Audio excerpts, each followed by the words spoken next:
गेंद 3800 रुपए में खरीदे, 3800 रुपए में खरीदी। बाद में उसने 3 बॉल, 3 बल्ले तथा 5 गेंदे 1750 रुपए में खरीदे। प्रत्येक बल्ले और प्रत्येक गेंद का मूल्य ज्ञात कीजिए। प्रतिस्थापन विधि पढ़ रहे हैं, इंपोर्टेंट सवाल है।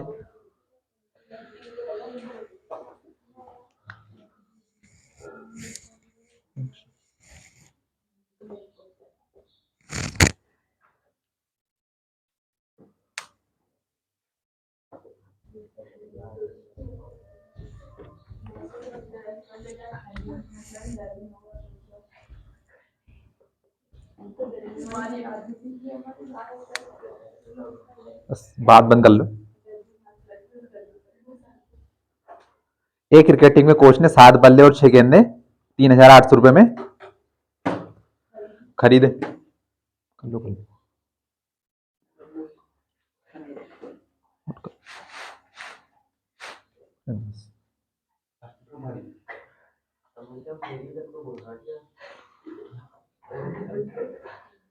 मान लिया जाए एक बेट 150 रुपए का आता हो तो दो बेट कितने का आएंगे?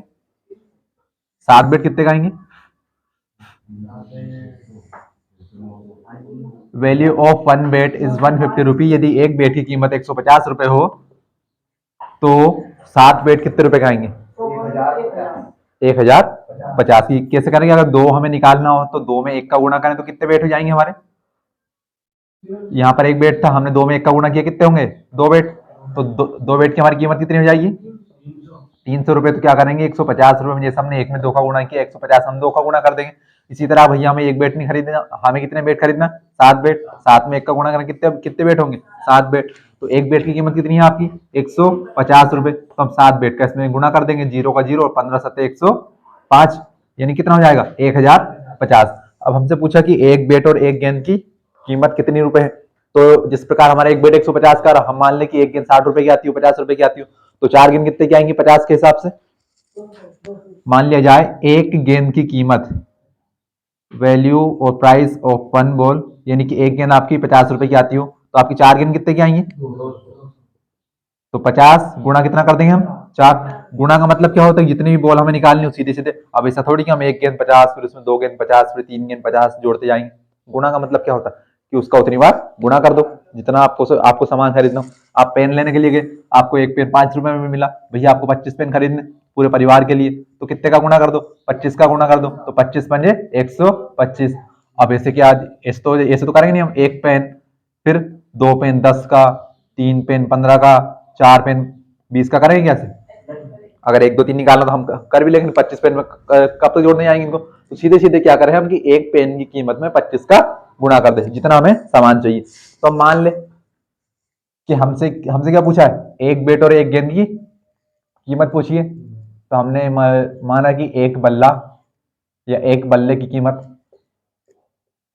एक बल्ले की कीमत कितनी? हम मान ले 100 रुपए। साथ में मान लो एक गेंद की कीमत ₹y। अब हम जाएंगे कहां पर? प्रश्नानुसार, कि जो जो प्रश्न में कह रहा है प्रश्न के हिसाब से कर दो। सवाल में हमसे पूछा कि एक बल्ले और एक गेंद की कीमत याद करो, तो हमने कीमत तो मान ली हमने ₹100 और ₹y। अब जिस तरह हमें एक पेन 5 रुपए का था, 25 पेन की कीमत निकालनी थी, तो हमने 5 पे किसका गुणा कर दिया? 25 का। एक बेट आपका 150 रुपए का था, 2 बेट के लिए हमने 2 का गुणा कर दिया। 7 बेट खरीदने के लिए हमने 7 का गुणा कर दिया, किसमें? एक की कीमत में। अगर हमारे पास एक की कीमत हो तो हम 10 की, 20 की, 50 की, जितने की निकालनी हो निकाल सकते हो कीमत। तो सवाल की स्टार्टिंग में कितने बेट खरीदे उसने? 6 बेट खरीदे। 7 खरीदे। तो भैया बताओ, एक बेट की कीमत 100 रुपए, 7 बेट की कीमत कितनी होगी आपकी? 7 एक्स। अब यहाँ पर 7 में एक्स, ध्यान रखना प्लस नहीं करना है यहाँ पर।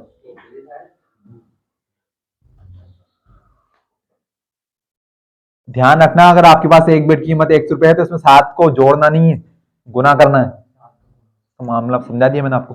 तो 7 बेट की कीमत कितनी हो जाएगी आपकी? 7 एक्स। अच्छा, कितनी गेंद खरीदे?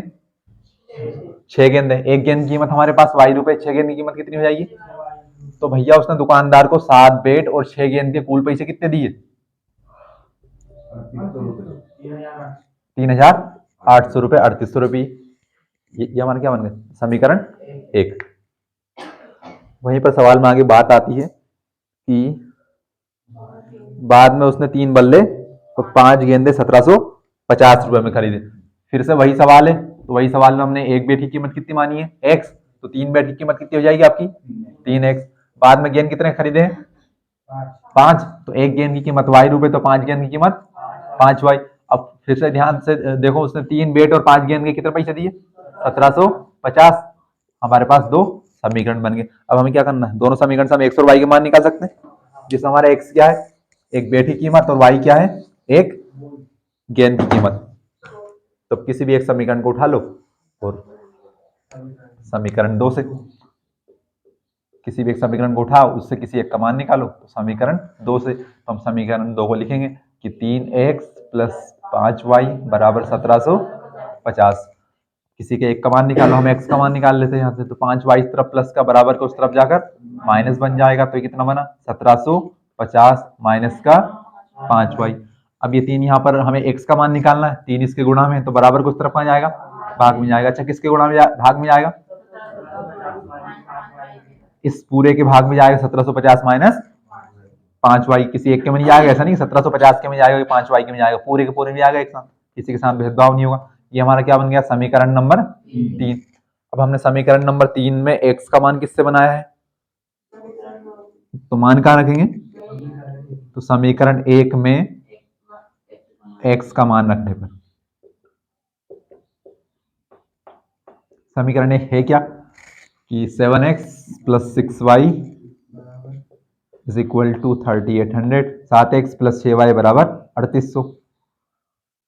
x का लिखा यहाँ पर 7 के साथ, तो 7x के का है गुणा में, तो जो भी पूरा x का मान होगा उसमें किसका गुणा होगा, x का। और चूंकि हमारा पद एक से अधिक है तो हम उसे कोष्टक के अंदर बंद करेंगे, क्योंकि हमें पता है कोष्टक का मतलब गुणा होता है। तो 1750 माइनस का 5y। डरना नहीं है, समीकरण बड़ा है थोड़ा सा, लेकिन हमसे बड़ा नहीं है।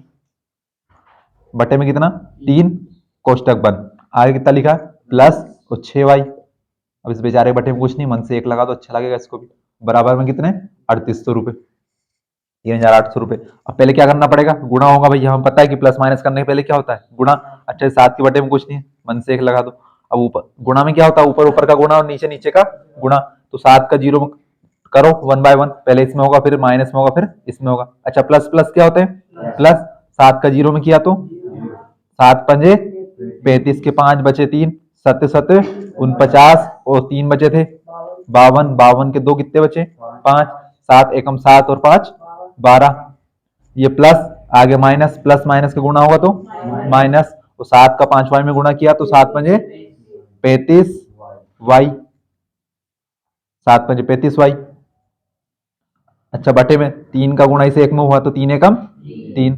आगे क्या लिखा है, प्लस का 6y बटे का 1 बराबर 3800।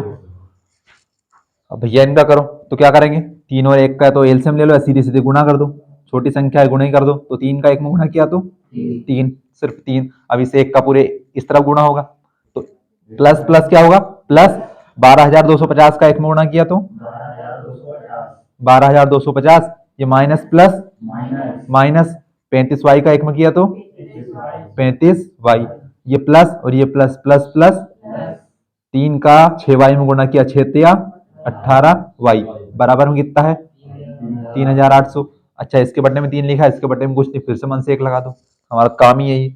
अब क्या होगा भैया, इसे 1 का इस तरफ गुणा होगा और इस 3 का 3800 में गुणा होगा।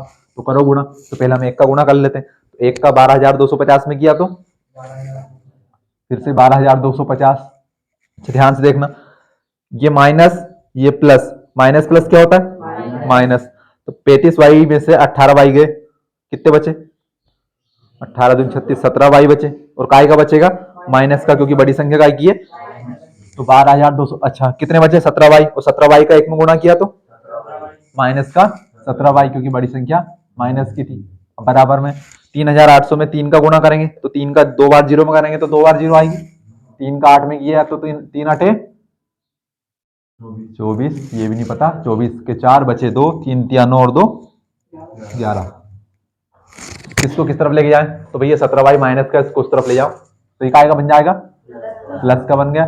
और ये 11,400 प्लस का था इसका अगर, तो 11,250 माइनस 11,400, तो ये 17y की गुणा में इस तरफ कहा जाएगा भाग में। पहले साल कर लो, प्लस माइनस क्या होते हैं, जीरो में से जीरो गया तो जीरो, 5 में से जीरो गया तो 5, 2 में से 4 नहीं जाएगा, 2 में से 4 तो 12 में से 4 गए तो 8। अब आगे क्या बचा, एक, और एक में से एक गया तो, फिर एक में से एक गया तो, यानी कितना बचा, सिर्फ बटे में कितना आएगा, और इस तरफ कौन बचा, y, 17 पंजे 85 और जीरो का जीरो, तो हमारी एक गेंद की कीमत कितनी आई, 50 रुपए। देखो क्या सही अनुमान लगा था मैंने।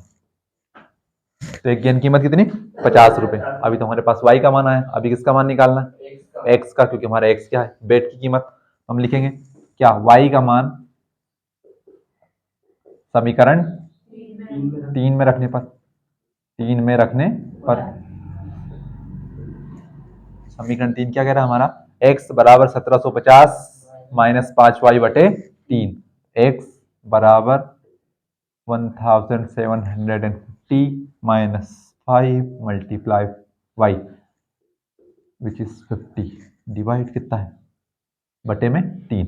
x बराबर, पहले क्या हुआ, इन दोनों का गुणा होगा, तो गुणा कर लो, 1750 ऐसा का ऐसा माइनस 5 का जीरो में किया तो जीरो, 5 का 5 में किया तो 25 बटे में कितना 3, तो x बराबर, जीरो में से जीरो गया तो जीरो, 5 में से 5 गया तो जीरो, 7 में से 2 गया तो 5, और एक का एक, बटे में 3, x बराबर 3 5 15 और 2 जीरो के 2 जीरो, तो ये x बराबर कितना आया, 500 रुपए, और y बराबर कितना आया था, 50 रुपए। That's the answer.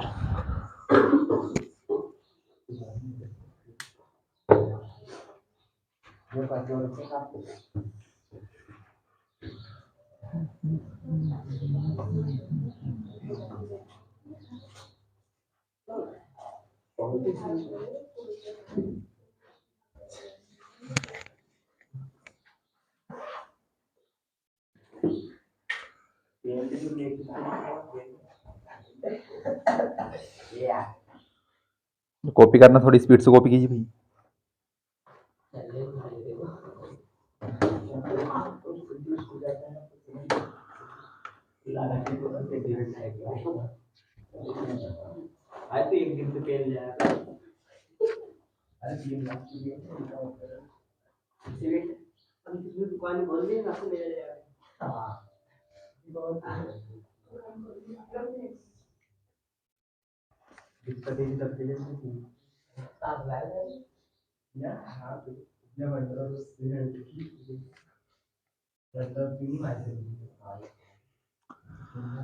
सवाल नंबर 5, यदि किसी भिन्न के अंश और हर दोनों में 2 जोड़ दिया जाए तो वह 9/11 हो जाती है।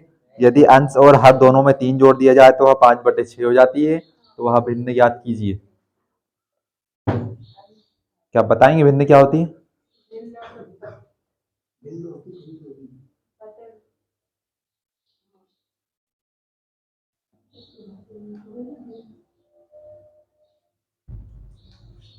बताओ क्या होती है भिन्न? What is fraction? A fraction becomes 9/11 when 3 added in both numerator and denominator. कहाँ गया सवाल?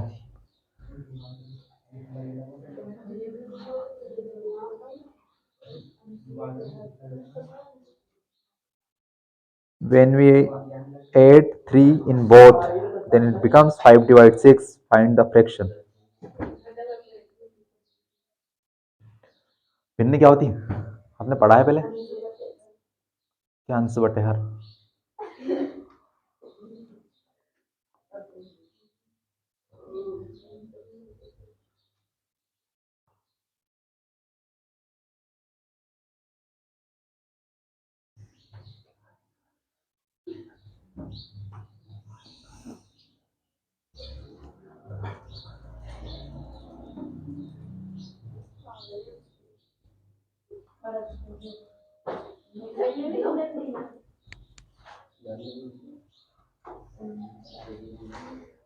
अब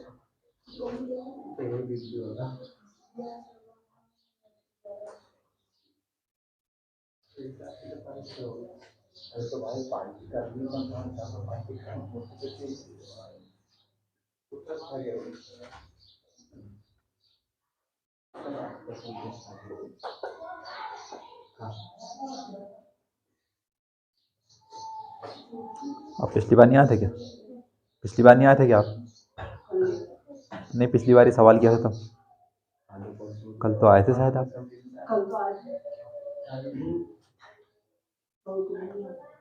नहीं, पहले जब ये पाठ किया तब नहीं आते क्या? फिर इससे अब यही काम करोगे उतारने का? उतार लो क्या जल्दी।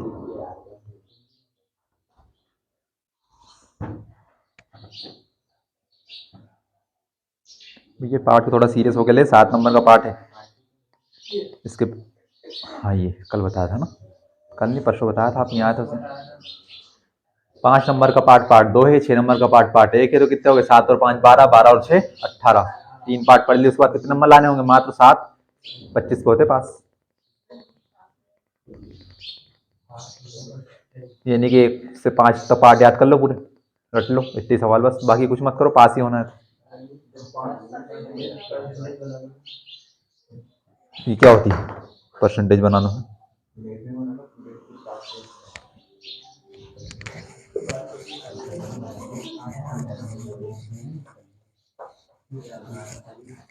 हाँ भैया, मैं आपसे पूछ रहा हूँ भिन्न क्या होती है?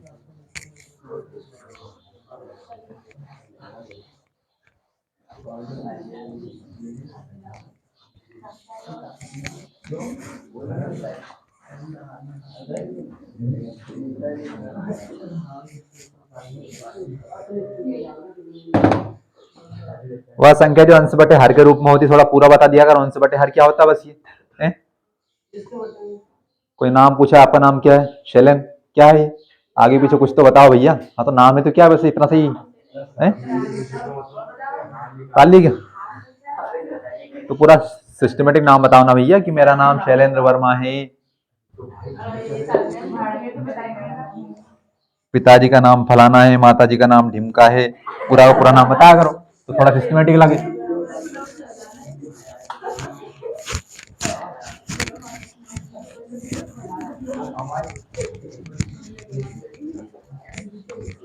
अब मैं एक्स वाई जेड कहता हूँ, कहता है हर चीज में गणित घुसेड़ दोगी, तो मैंने और कुछ कह दिया। हाँ भैया, तो भिन्न क्या होती है? कि एक संख्या जो अंश बटे हर के रूप में होती है, यानी कि इतना भी समझ में नहीं आया कि एक संख्या जो एक्स बटे वाई के रूप में होती है। कैसे भैया? कि एक्स बटे वाई। अब इसमें क्या है कि ऊपर वाले को क्या बोला जाता है? अंश, नंबरेटर। ऊपर वाले को अंश, नीचे वाले को हर। अब चूंकि बीच में क्या आएगा? बटे अनुपात, यानी कि वह संख्या जो अंश बटे हर के रूप में होती है। हमेशा भिन्न में ऊपर वाला अंश होगा, नीचे वाला हर होगा। अब सवाल में कुछ कह रहे हैं, बस इतने सा तो सवाल है। देखो, तो अब हमें क्या करना है? भिन्न का मान निकालना है। तो भिन्न में कितने पद होंगे? सॉरी, भिन्न में क्या क्या होगा? एक अंश होगा और एक हर होगा। सवाल नंबर 5, तो हम मान लेते हैं, हमारा काम ही यही मानना। तो हमने माना क्या? कि भैया भिन्न का अंश, भिन्न का अंश कितना हो जाएगा? x, और हमने मान लिया हर, कितना मान लिया? y। तब क्या आप मेरे को बता सकते हैं कि भिन्न क्या बनेगी? तब भिन्न क्या बनेगी आपकी? x बटे वाई। एक्स बटे वाई क्यों बनेगी भैया? क्योंकि हम जानते हैं कि हम ऊपर वाले को क्या बोलते हैं? अंश, और हमने अंश को क्या माना है? x। नीचे वाले को क्या बोलते हैं? हर, और हमने हर को क्या माना है? y। तो यानी कि अंश बटे हर, x बटे y। अब ये हमारी भिन्न है। अब सवाल में हमें आगे जाना है, तो आगे जाएंगे हम, प्रश्न अनुसार करेंगे। अभी तो हमने सिर्फ माना कि सवाल में क्या कह, सवाल में कह रहा भिन्न, तो पहले हमें भिन्न पता होना चाहिए। भिन्न क्या होती है? वह संख्या जो x बटे वाई के रूप में होती है, वह संख्या जो अंश बटे हर के रूप में होती है। आगे सवाल में कुछ कह रहे हैं भैया कि यदि भिन्न के अंश और हर दोनों में कितना जोड़ना है? अब ध्यान देना कि जिसमें जोड़ने का है ना, उसी में जोड़ना है। अब यहाँ पर क्या करें कि अंश में भी जोड़ना है और हर में भी। यदि भिन्न के अंश और हर दोनों में कितना जोड़ा जाता है? 2 जोड़ा जाता है, 2 जोड़ा जाता है। तो यह भिन्न कितनी हो जाती है? 9/11। तो अभी 9/11 हम कहाँ लिखेंगे? इसके गुणा में, इसके जोड़ में, इसके घटाओं में, या इसके भाग में? भाग में लिखेंगे। कहाँ लिखेंगे? हाँ, 9/11 कहाँ लिखेंगे? बराबर लगा के इसके सामने लिखेंगे। क्यों लगाएंगे बराबर? क्योंकि भैया वो कह रहे हैं कि कोई एक भिन्न है, हमें नहीं पता भिन्न क्या है, लेकिन जब हम उसके अंश में कितना जोड़ेंगे 2, हमने जोड़ दिया, उसके हर में भी कितना कितना जोड़ेंगे 2, हमने जोड़ दिया, तब इस भिन्न हो जाती है, मतलब कि इस भिन्न का मान कितना हो जाएगा 9/11, मतलब कि भिन्न किसके बराबर हो जाएगी 9/11 के बराबर हो जाएगी। इतना सा आपका सवाल है। यदि भिन्न के अंश में 2 जोड़ा जाए, भिन्न के हर में यानी कि दोनों में कितना जोड़ा जाए 2, 2 जोड़ा जाए, प्लस का मतलब क्या होता है जोड़ना, तो भिन्न का मान कितना हो जाएगा 9/11। क्या कर लो, हल कर लो इसको, 11 में x का गुणा किया तो 11x, प्लस प्लस प्लस 11 में 2 का गुणा किया तो 11 दूने 22, बराबर 9 में y का गुणा किया तो 9y, प्लस प्लस प्लस 9 में 2 का गुणा किया तो 9 दूने 18। क्या करो भैया 22 को उस तरफ ले जाओ, तो 11x 9y प्लस का इस तरफ आकर माइनस का, बराबर में 18, 22 प्लस का उस तरफ जाकर माइनस का, तो 11x माइनस का 9y बराबर 18 में से 4 गए तो कितना बचेगा माइनस का 4। ये हमारा क्या बना समीकरण 1 बन गया। आगे तो हम लिखेंगे अगेन या पुनः या फिर से कि भैया अंश और हर अब दोनों में कितना जोड़ा जा रहा है।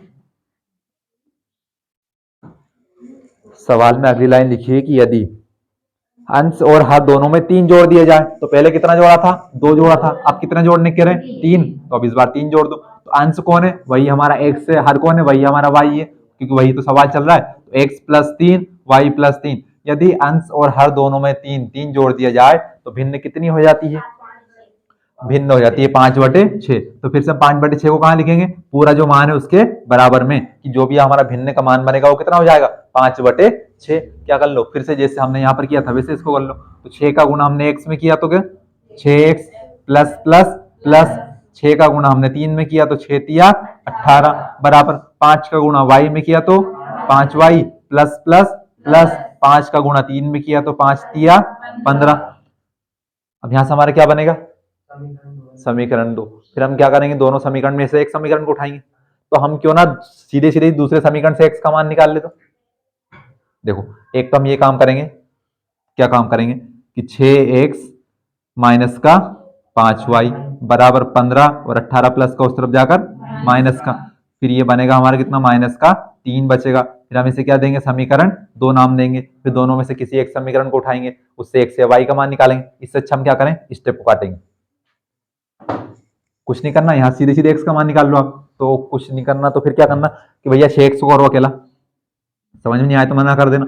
ये 5y ऐसा का ऐसा, 15 ऐसा का ऐसा, 18 प्लस का उस तरफ जाकर माइनस का, हमें मान किसका निकालना किसी एक का निकालना, हमने किसको अकेला किया 6x को, तो अब यहाँ से किसको अकेला कर लो x को, तो ये 6 गुणा में उस तरफ कहाँ जाएगा, थोड़ा सा पहले इसको हल कर लो, तो 5y ऐसा का ऐसा, ये प्लस माइनस 15 में से गया 18 कितने बचे माइनस के 3। अच्छा है 6 गुणा में उस तरफ कहाँ जाएगा, तो हमें सीधे सीधे किसका मान मिल गया x का।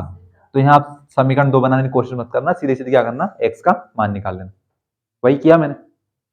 हम यहाँ से समीकरण 2 बनाते, फिर मैं लिखता समीकरण 2 से, फिर हम उससे निकालते x का मान, फिर उसका मान हम कहाँ रखते समीकरण 1 में। तो हमने ये मान आप समझ मान के चलो किससे बनाया दूसरे से बनाया, नहीं आया समझ में, नहीं आया तुम 2 स्टेप बढ़ा दूंगा। हम यहाँ से समीकरण 2 बनाते उससे फिर समीकरण 3 बनाते, इससे अच्छा हमने क्या किया कि 18 प्लस का था बराबर में उस तरफ आ गया माइनस का, क्योंकि हमें लगाना तो प्रतिस्थापन विधि है। अब प्रतिस्थापन विधि में क्या करते हैं कि हम पहले x या y का मान निकालते हैं और उसका फिर एक दूसरे समीकरण में मान रखते हैं। अब आप मान के चलो ये मान हमने x का निकाला है, क्या समीकरण 1 से निकाला है क्या, नहीं निकाला ना, तो फिर ये मान हम कहाँ रख देंगे समीकरण 1 में, क्योंकि हम ऐसे ही तो करते थे, क्या करते थे कि मान लिया जाए हमारे पास 2 समीकरण, x प्लस वाई बराबर लिख दिया 12, x माइनस वाई बराबर लिख दिया 18, ये समीकरण 1 समीकरण 2, किसी भी एक समीकरण से एक का मान निकालो दूसरे में रखो। तो हमने मान किससे बनाया है दूसरे से बनाया, पहले से नहीं बनाया, आया नहीं आया बड़े आगे। हाँ तो भैया हमारा x का मान मिल गया, x का मान कहाँ रख दे मान समीकरण 1 में रखने पर क्या है समीकरण 1 11x माइनस के 9y बराबर कितना लिखा है माइनस का 4। तो जहां x लिखा हम उसका पूरा मान रखेंगे, तो 11 और x में संबंध है गुणा का, तो हम 11 में x का मान का गुणा होगा, और जो x का मान क्या है हमारा 5y माइनस का 3 बटेगा 6। कोष्टक बंद किया हमने, आगे कितना लिखा है माइनस का 9y, इसके बटे में कुछ नहीं है तो 1 लगा लो, बराबर में माइनस का 4। 11 के बटे में कुछ नहीं है तो 1 लगा दो। अब निकालते हैं मान यहाँ से एक्स वाई, जिसका भी निकल जाए, वाई का निकलेगा तो भैया 11 का गुणा 5y में किया कितना आएगा, 11 5 55y। तो हमने लिखा 11 5 55y, माइनस ये प्लस और ये माइनस, प्लस माइनस 11 का गुणा 3 में किया तो 11 तिया 33, माइनस का 33। अच्छा, बटे में 6 का गुणा 1 में किया तो 6, और साथ में क्या है माइनस 9y बटे का 1, बराबर में कितना है -4। अच्छा, इसको भी अच्छा नहीं लगा होगा, बटे में 1 लगा दो। पहले हम इन दोनों को हल करेंगे तो 6 का गुणा 1 में किया तो 6, अब 1 का गुणा 55y में किया तो 55y, माइनस प्लस माइनस। अब देखना ये एक माइनस का नहीं है, 33 का गुणा 1 में किया तो 33, ये प्लस माइनस माइनस। 6 का गुणा 9y में किया तो 6 नाम 6 गुणा 9 54y, ये भी नहीं पता, बराबर में माइनस का 4 बटे का 1। अच्छा, इस 1 का गुणा पूरे में होगा और 6 का गुणा -4 में होगा, तो पहले 55y प्लस का 54y माइनस का, 55 में से गए 54, कितना बचेगा 1y, और 1y का गुणा 1 में किया तो 1y, और 1 को हम लिखते नहीं है तो यानी कि सिर्फ क्या बचा y। साथ में क्या है माइनस का 33, माइनस का 33 का 1 में गुणा किया तो माइनस का 33। अच्छा, बराबर 6 गुणा -4 प्लस माइनस माइनस, तो 6 गुणा 4 24, 33 माइनस का उस तरफ जाकर प्लस का, तो -24 प्लस का 33, तो y बराबर माइनस प्लस माइनस 33 में से गए 24, कितने बचेंगे 9 बचेंगे, और काय का बचेगा, क्यों भैया प्लस का बचेगा ना, बड़ी संख्या प्लस की है। If larger number is positive then the value of number will be positive. हमने y का मान निकाल लिया, y का मान कहाँ रखेंगे, हमें को मान सकते हैं समीकरण 2। तो समीकरण 2 में किसका मान रखने पर, y का मान रखने पर, समीकरण 2 है क्या, x बराबर 5y माइनस का 3, x बराबर 5y माइनस का 3 बटे का 6, जहां पर y है उसका मान पटक दो, तो 5 गुणा y कितना है 9, माइनस के 3 बटे का 6, तो x बराबर 9 गुणा 5 45, माइनस के 3 बटे का 6, तो x बराबर 45 में से 3 गए तो 42 बटे का 6, 6 सत्तू 42, तो x बराबर कितना 7, y बराबर कितना 9। तो हमसे क्या पूछा है, हमसे भिन्न पूछी है, तो भिन्न क्या होती है, तो हम यहाँ पर लिखेंगे अतः भिन्न क्या होती है, भिन्न होती जो अंश बटे हर के रूप में हो, तो अंश हमारा क्या है x, हर हमारा क्या है y, तो x का मान कितना है 7/9। ये इतना लिख के आ जाना, अगर घर वाला उसकी घरवाली सॉरी कॉपी चेक करने वाला उसकी घरवाली से लड़के आना नंबर काट देगा वहां पर, तो उतार लो।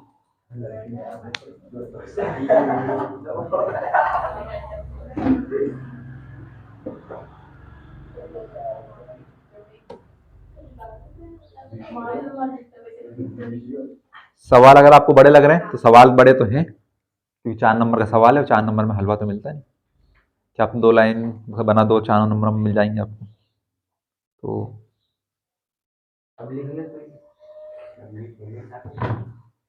3 या 4 सवाल ही आएंगे 4 नंबर के, एक पार्ट 3 से आएगा, एक पार्ट 5 से आएगा और एक पार्ट उधर से आएगा। पृष्ठीय क्षेत्रफल, घन घनाभ गोला,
अच्छा, हुपला एक खेल होता है, आपको पता नहीं, पता कौन सा होता है हुपला? अब मेरे को पता है कि आपने खेल खेला। मैंने क्या कहा पहले तो ये बताओ तो। उपला हुपला जो भी कहा मैंने ये कहा कि हुपला एक खेल होता है, तो कंडा आपका खेल होगा क्या? हाँ वो तो सही बताया, पर मैं खेल की बात कर रहा हूँ भैया, सुन लिया कर बात को। मैं हुपला की बात कर रहा हूँ। हुपला क्या होता है, क्या पता तुम्हें? है? याद क्या है तुम्हें? This is hoopla. मैं उपला की बात नहीं कर रहा हूँ, ये उपला होता है आपका कंडे, तो उपला की बात नहीं कर रहा भैया, कंडे की बात नहीं कर रहे हैं। हुपला क्या होता है? अब देखा सभी ने, हो सकता है किसी ने खेला भी हो आप में से।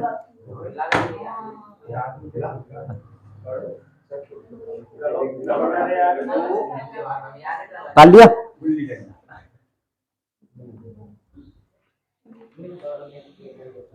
गिल्ली डंडा को गिल्ली डंडा ही बोलते हैं, और कुछ नहीं बोलते उसको। आप सोच चुके, बता दूं काय को बताऊं? मैं गणित पढ़ा रहा है तो खेल बताना है, काय को बता दो।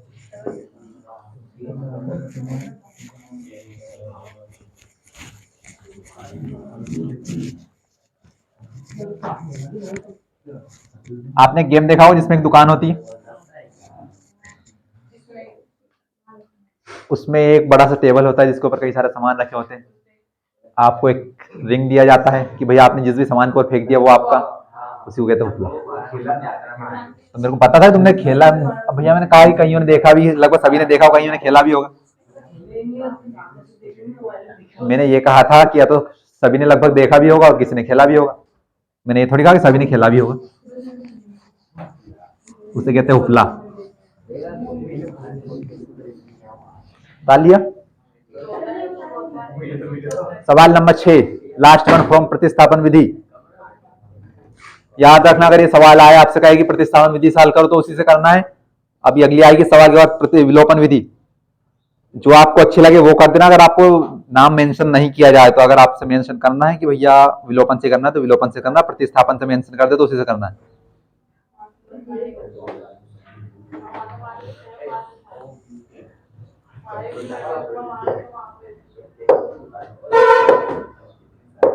सवाल नंबर 6, 5 वर्ष बाद जेकब की आयु उसके पुत्र की आयु से 3 गुनी हो जाएगी।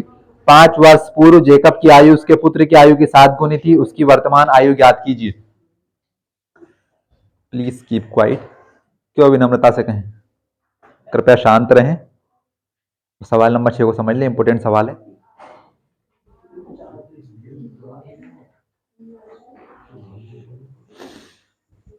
सवाल नंबर 6, 6 ऑफ 3। एक व्यक्ति है जेकब और एक उसका बेटा है। अब दोनों की आयु का संबंध बता रहे हैं आपस में, तो सवाल में कुछ ज्यादा समझाने लायक तो है नहीं, लेकिन सवाल इंपोर्टेंट के हिसाब से है तो समझ लो आप। 5 वर्ष बाद जेकब की आयु, अच्छा बाद की बात कब होगी? आज से बाद में, बाद यानी कि 5 साल बाद, यानी कि कब की बात होगी? 2029 की। तो पहले की बात कर ली जाएगी 10 साल पहले, 2014। पहले यानी जो बीत गया, बाद यानी जो आने वाला। इतना तो समझते हो ना आप? निकल जाओ। तो 5 वर्ष बाद जेकब की आयु उसके पुत्र की आयु से 3 गुनी होगी। तो कब होगी? आज से 5 वर्ष बाद, यानी जेकब की जो भी उम्र होगी, वो कब की बात कर रहे हैं? आज से 5 साल की। मान लीजिए उसके पिताजी आज 65 साल के, 5 साल बाद कितने हो जाएंगे? मान लो एक व्यक्ति आज वर्तमान में 55 साल का है, ठीक है, मान के चलना, मैं सवाल में कर दूं 2 मिनट में, मैं संख्याओं से मैं आपको बताने की कोशिश करता हूं कि आप समझ जाओ, कुछ भी संख्या ले लिया करो छोटी सी, कि एक व्यक्ति है जिसकी वर्तमान आयु 55 साल है। वर्तमान आयु क्या होती? प्रेजेंट की, एट प्रेजेंट। 3 प्रकार के वाक्य पढ़े होंगे आपने, पास्ट, प्रेजेंट, फ्यूचर। फ्यूचर जो बीत गया मान लिया आपने, फ्यूचर जो आने वाला है, जो बोल दो सब सही।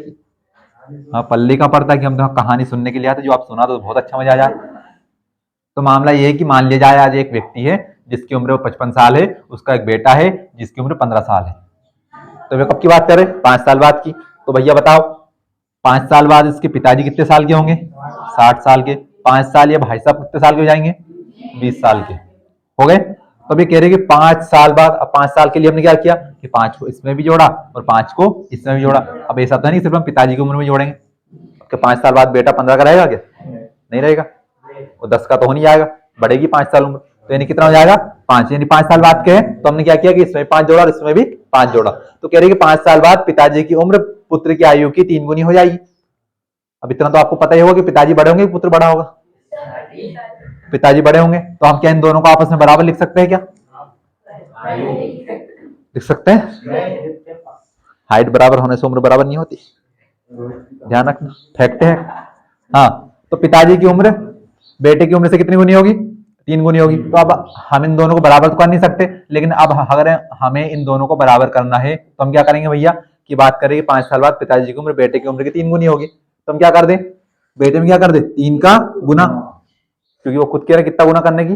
3 गुनी करने की। तो हमने क्या कर रहे हैं? पुत्र की आयु में 3 का गुना कर दिया। अब ध्यान रखना, हमने गुना किसकी उम्र में किया? पुत्र की में। क्यों? क्योंकि पुत्र हमें पता है छोटा हो।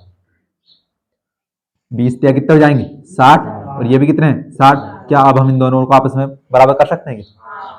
तो यानी कि ध्यान रखना, गुणा किसमें करना है? कम वाले में, छोटे वाले में। बस इतनी समझाने वाली बात थी आपको। पहुंच जाओ हमारे सवाल के ऊपर। अब हमें पुत्र और पिता जिनका नाम है जेकब, दोनों की उम्र निकालनी। तो मान लिया हमने, तो क्या मान लिया कि माना जेकब की आयु, जेकब थोड़ा अच्छे नाम रख देते कि नाम अच्छा भैया, टिप्पणी नहीं करेंगे किसी। जेकब की आयु या उम्र, आयु और उम्र तो एक ही बात है, आपको पता होगा। एज कितनी मान ली हमने? एक्स। और पुत्र की आयु, पुत्र की आयु भैया कितनी होगी? वाई मान लिया हमने। ये एक्स वर्ष मान लिया और ये वाई, क्योंकि भैया उम्र तो वर्ष में होती, साल में। 15 साल 15 वर्ष, 20 साल 20 वर्ष। तो प्रश्नानुसार जाएंगे, हमारे पास कुछ है तो नहीं, उन्होंने कुछ कहा ही नहीं कि पिताजी कितने साल के हैं कि पुत्र कितना साल है, कुछ भी नहीं कहा भैया। तो बात कर रहे हैं आपस में दोनों की। दोनों की बात क्या की कि 5 वर्ष बाद जेकब की आयु उसके पुत्र की आयु से 3 गुनी हो जाएगी।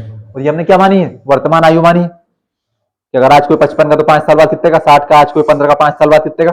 20 का। क्योंकि हमारे पास वर्तमान आयु तो पता हो। भैया सीधे आपने ये मेरे से बोल दे कि बताओ मैं 5 साल बाद कितने साल का हूँ, तो मैं कैसे अनुमान लगा दूं कि 14 का है कि 15 का है कि 18 का है कि 20 का है कि 30 का है? कितने का मान लूं मैं? तो भैया वो कहते कि हाँ आज मैं 16 साल का हूं, तो बता दो आप 5 साल बाद में कितने साल का हूंगा? तो मैं 16 में 5 जोड़ दूंगा, मैं बता दूंगा कि 21 साल। तो हमारे पास वर्तमान आयु होना चाहिए। मेरे से कोई पूछे कि भैया बताओ 10 साल बाद, मान लिया जाए कोई 5-10 साल से बेहोश हो गया, वो सदमे में चला गया, कोमा में चला गया। सीरियल देखते होंगे तो, हाँ देखते नहीं देखते, लेकिन मान लिया जाए कोई कोमा में चला गया, आपको पता है, उसको पता तो है नहीं कि आज कितनी तारीख है, कौन सा दिन है आज। 5 साल बाद उठा, उसको पता ही नहीं कौन सा साल चल रहा है। आप उससे जाके पूछ लो, आज होगा ठीक भैया, आप उससे पूछो 10 साल बाद कौन सा साल होगा, तो आपको पागल बोलेगा पहले तो, मैं इतने साल से कोमा में था, मेरे को पता है कौन सा साल चल रहा है। आप उसको बताओगे इट्स 2024 जैन 13 कि आज 13 जनवरी 2024 है। बता आज 10 साल बाद कौन सा होगा? तो बता देगा कि 13 जनवरी 2034। हाँ बताओ, मेरे को उस तरफ नहीं बताना है। तो आपको पागल सिद्ध नहीं होना, पहले उसको आज की तारीख बतानी, उसके बाद पूछ लेना आपसे कुछ भी। तो भैया हमने क्या मान लिया कि इनकी वर्तमान आयु को मान लिया कि जेकब की वर्तमान आयु 1 वर्ष, पुत्र की वर्तमान आयु y वर्ष। कब की बात कर रहे हैं? 5 साल बाद। तो अब देखिए सामने आ जाओ। समस्या ये है कि मेरे को आपके बात करने से प्रॉब्लम नहीं है, लेकिन जब आप बात करते हैं तो दूसरों को ताकि उनके पल्ले पड़ जाए तो तेज चिल्लाना पड़ता है। हाँ तो नहीं है तो भैया मेरा तो काम है नहीं, मेरे अंदर अंतरात्मा से आवाज नहीं आ जाए कि मैं गलत कर रहा हूँ। लो भैया मैंने लिख दिया, ये आज से 1 साल का 5 साल बाद कितने का होगा, x+5। ये भैया आज 22 साल का 5 साल बाद कितना होगा, y+5। अब क्या हम इन दोनों को बराबर कर सकते हैं क्या? अब आपको मुंह से आवाज है तो बाहर निकाल दूंगा, मेरे को बिल्कुल फर्क नहीं पड़ता कि आप लड़की हैं।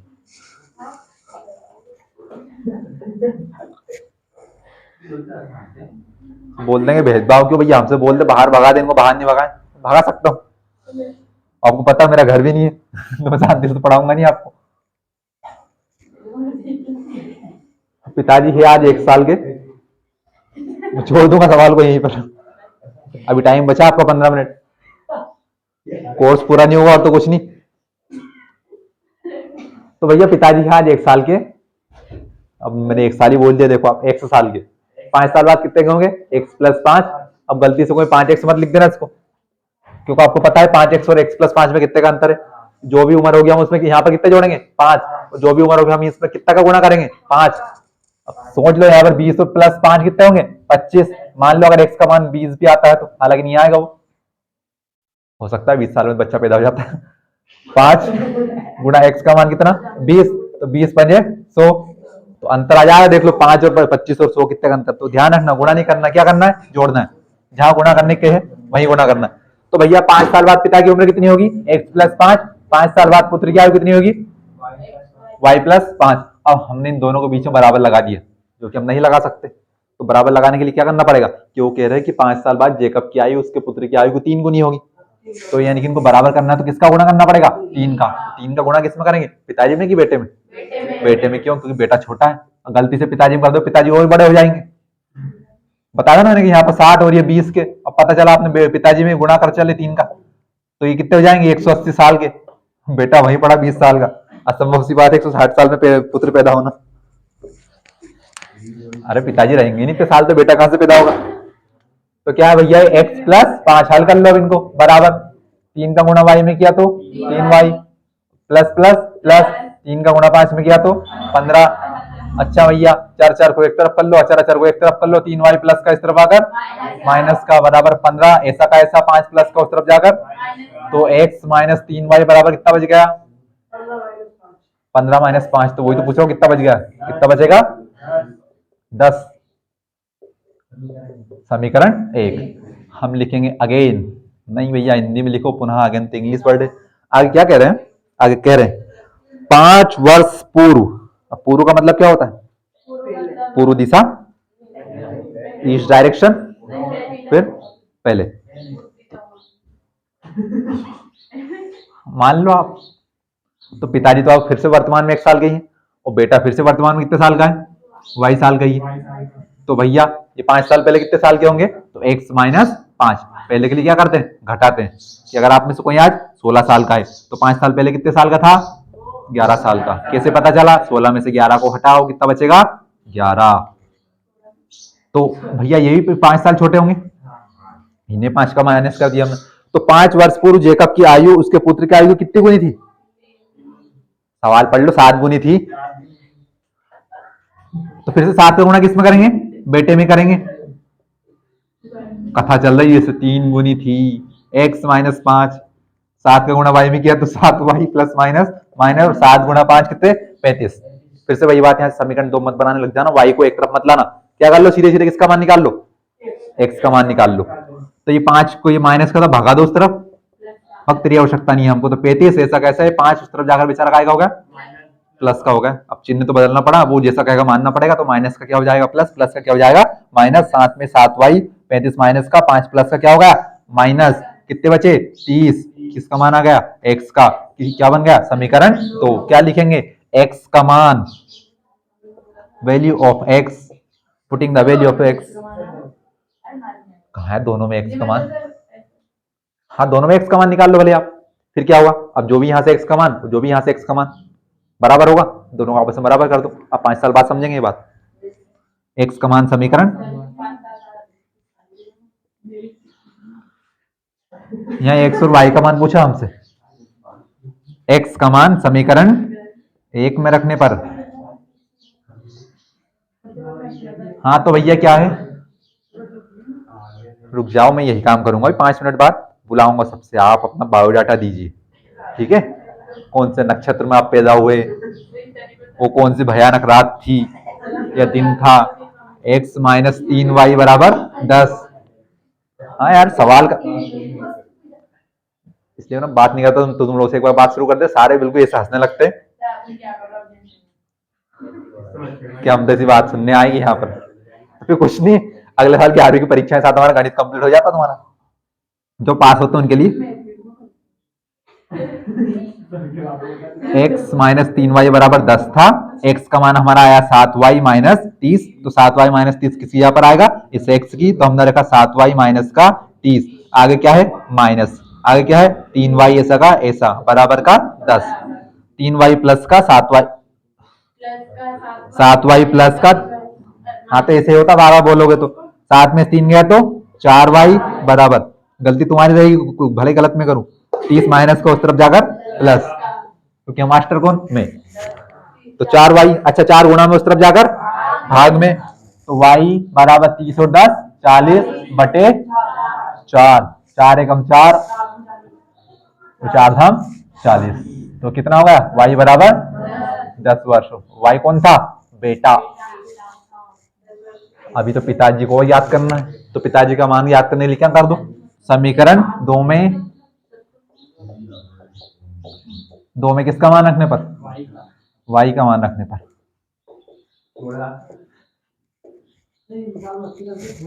तो क्या है समीकरण 2, x बराबर 7y माइनस का 30, तो x बराबर 7 गुणा y का मान 10 माइनस का 30, तो x बराबर 10 गुणा 7 70, 70 में से गए 30, तो x बराबर 70 में से गए 30 कितने 40 वर्ष।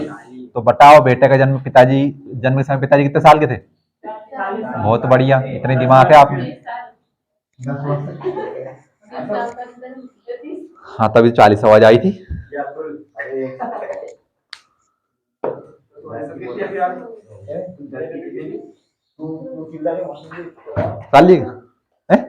एक बार समझा दे, बिल्कुल समझाएंगे, चिंता मत करो, रुक जा अब हमारे को चुप बैठ जान दे, तुम्हारे चक्कर में बहुत बोलना पड़ता है।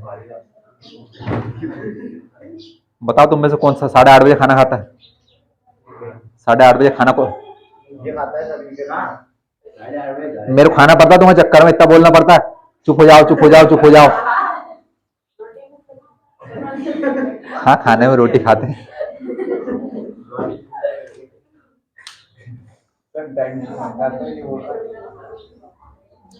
मजबूरी हो जाती है।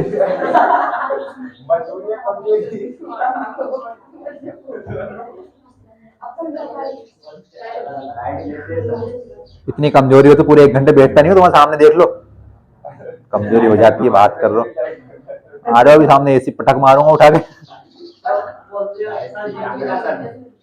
जिनको नहीं समझना 2 मिनट चुपचाप बैठ जाना, जिनको समझना सामने देख लो। सवाल कह रहे, सवाल में कह रहे कि जेकब एक व्यक्ति है और उसका एक बेटा है, दोनों की उम्र की बात चल रही, तो कह रहे हैं कि 5 वर्ष बाद, 5 वर्ष बाद, अब 5 वर्ष बाद कौन, दोनों, तो पहले हमने क्या किया, दोनों की वर्तमान आयु निकाली, तो हमने वर्तमान आयु मान ली कि जेकब की वर्तमान आयु कितनी x वर्ष, उसके पुत्र की वर्तमान आयु कितनी y वर्ष, हमने दोनों की वर्तमान आयु मान ली, क्योंकि हमें पता है कि वर्तमान से बाद में जाना हो तो जोड़ दो, वर्तमान से पहले जाना हो तो घटा दो। हमने लिखा प्रश्नानुसार, पहली लाइन में लिखा था, तो हम उस आवाज आई थी, उंगली मत करो भले, चुप बैठ जाओ। तो भैया कहा कि पिता की उम्र कितने साल बाद, 5 साल बाद, और पुत्र की आयु, तब चूंकि 5 साल बाद किसकी बात करें, दोनों की बात करेंगे, तो हमने पहले क्या किया, पिता में 5 साल जोड़े और बेटे में 5 साल जोड़े, तो भैया पिताजी वर्तमान में कितने के, x के, तो हमने 5 जोड़ दिया, तो x प्लस 5, बेटा पुत्र वर्तमान में y का था, तो 5 साल बाद कितने का होगा, y प्लस 5।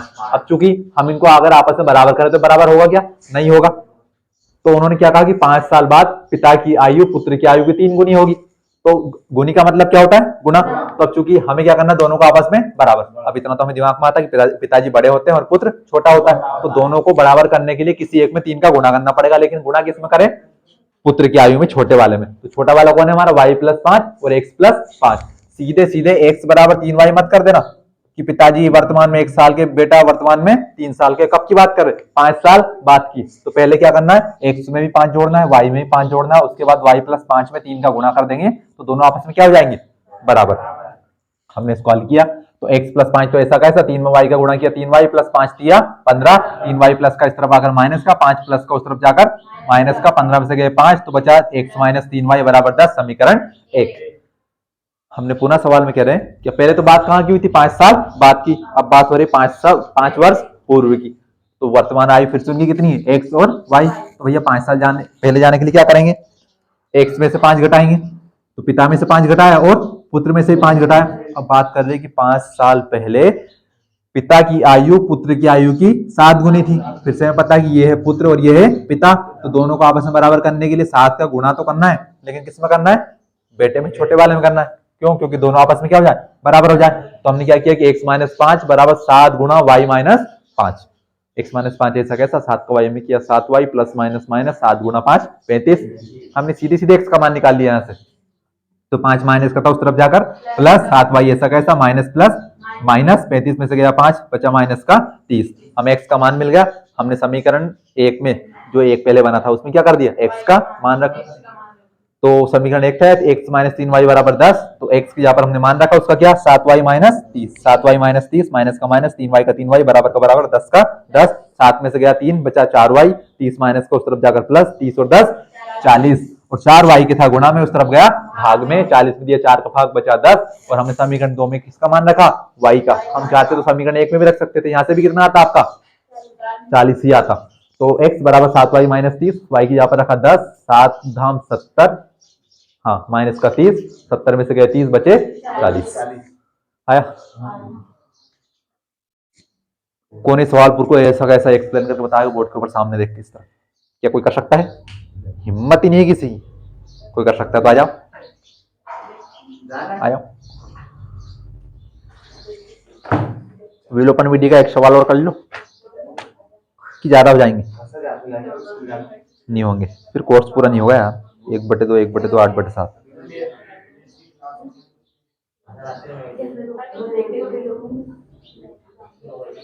एक सवाल को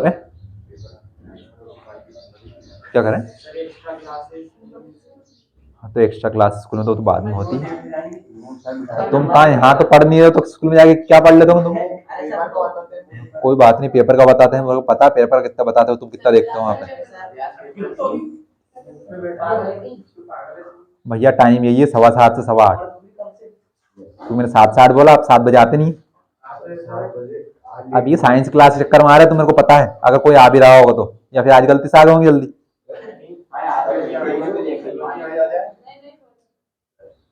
आते रोज? मैं कल 7 बजे बैठ जाऊंगा, फिर पढ़ा दूंगा, फिर सवाल छूट जाएंगे फिर। हाँ मेरे को पता नहीं आते। हाँ ऐसा आपने पहली बार नहीं बोल रहे, कई बार बोल चुके हैं सर। हफ्ते में 7 दिन होते, 7 दिन में 1 दिन जल्दी आ जाएंगे, बोल दे आज हम जल्दी आ गए था, आप लेट आ गए। तो पेज नंबर 40, उदाहरण नंबर 9, इंपॉर्टेंट सवाल। भैया ये क्या थी विधि, प्रतिस्थापन, यानी कि एक जगह से मान बनाओ, दूसरी जगह मान को उठाकर पट को प्रतिस्थापित करो, यही करना था अब तक हमें। अगला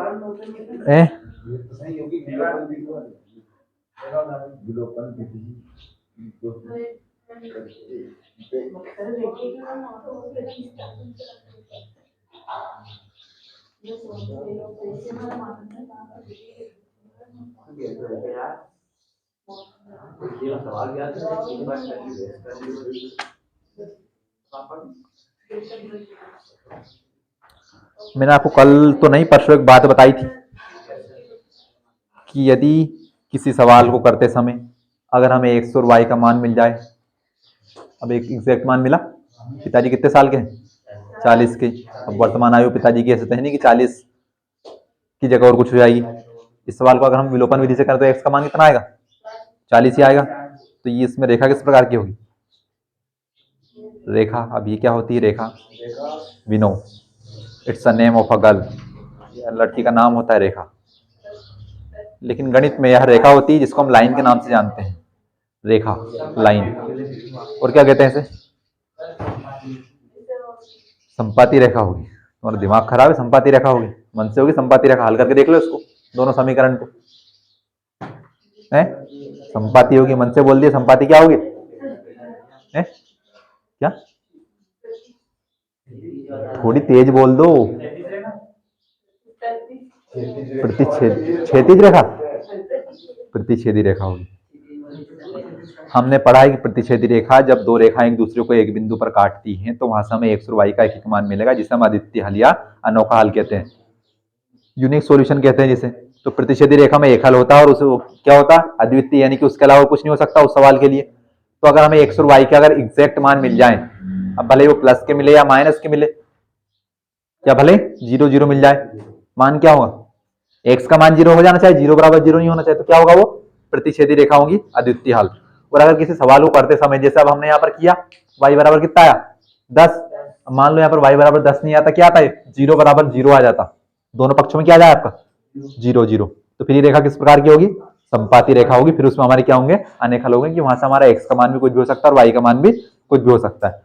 लेकिन अगर किसी सवाल में ना तो हमारे ये एग्जैक्ट मान आए और ना ही दोनों पक्ष 0 बराबर 0 हो, यानी कि कुछ इस प्रकार का जाए कि 0 बराबर हो जाए 18, 15 बराबर हो जाए 0, तो फिर अब देखिए यहां पर एक तरफ तो क्या है 18, अब 18 मान किसका है, ना तो यहाँ पर x है ना ही यहाँ पर y है, ये 15 बराबर क्या है 0, तो क्या 15 बराबर 0 मान सकते हैं क्या, 18 बराबर 0, क्या ये दोनों आपस में बराबर है क्या, नहीं है। यार देखो मत हरकत किया करो, मैं कुछ नहीं बोल रहा हूँ, मैं शांति से पढ़ा रहा हूँ।